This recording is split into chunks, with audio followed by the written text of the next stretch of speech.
Hey guys, welcome to another video of Cheap and Cheerful. My name is Thyara and today we're going to be exploring Vienna.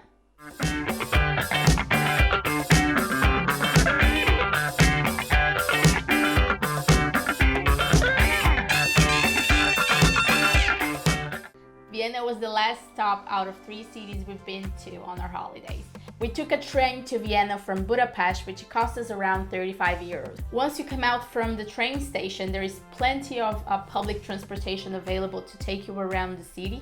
In Vienna, the public transportation is very efficient. Just like their neighbors Bratislava and Budapest, we had no troubles getting around. But in Vienna, you can get the city cards, which allows you to get discounts in museums and other events happening in the city. As for accommodations, Vienna costs a little bit more than the other 2 cities, but is still very affordable. We got our Airbnb, and I have to say this Airbnb in particular was a very strange one. Okay, the Airbnb was central, but it was a self-check-in that it kind of gave us a little trouble to get in. The key kind of got stuck on the door.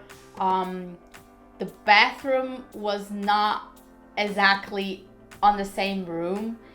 It looked a little bit like a student accommodation that was being rented out.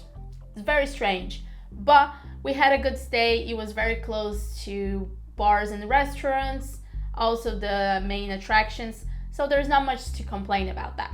Now for sightseeing, Vienna takes a bit more than 1 or 2 days for you to see everything.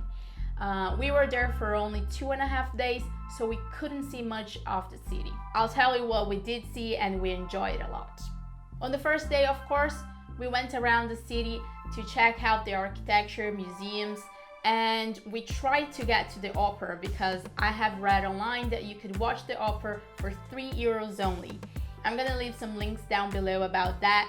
We did not get to watch the opera ourselves, but when we got there, they were streaming the opera live.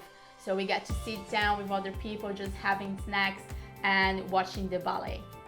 As it comes to museums, it takes a lot more than 1 or 2 days to see everything that's in the city. They have some of the best museums that you could expect.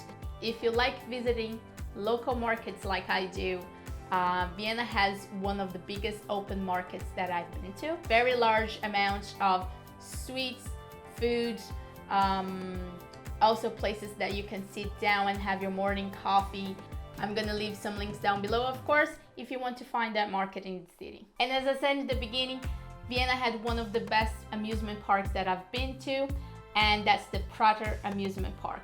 If you're planning to go to the Prater amusement park, I recommend it for you to see as well the Wunderwasser house, which is kind of on the way and a walking distance between the 2 of them. The Wunderwasser house, it's kind of like the dancing house in Prague. It's a very unusual piece of architecture.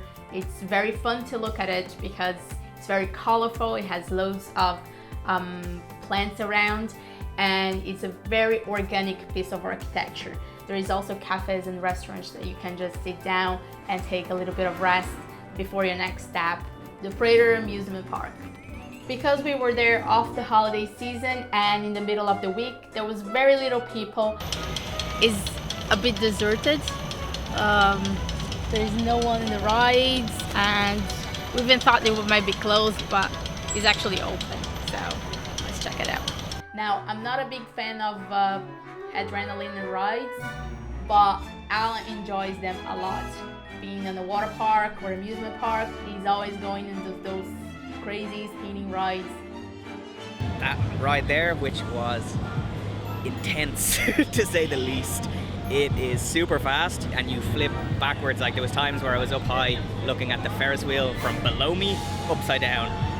It was just terrifying, and the speed at which you come back down is unbelievable. There's 2 other guys that just got off there. I think one of them is about to be sick, but that was possibly the most intense ride I've ever been on, and it was fantastic. I would highly recommend it if you love a good thrill. I mostly stick to the go-karts and the haunted house.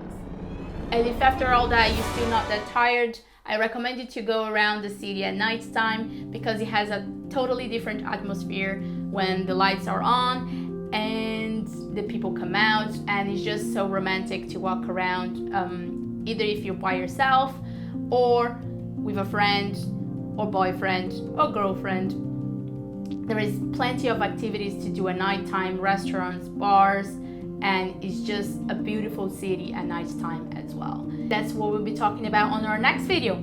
Everything that you can possibly eat in Vienna. Thanks for watching the video. This is just a few tips that I could get from my own experience in the city, and I will leave some links down below that I think it might be useful if you're planning your trip to Vienna. Thanks for watching, and I see you on our next video.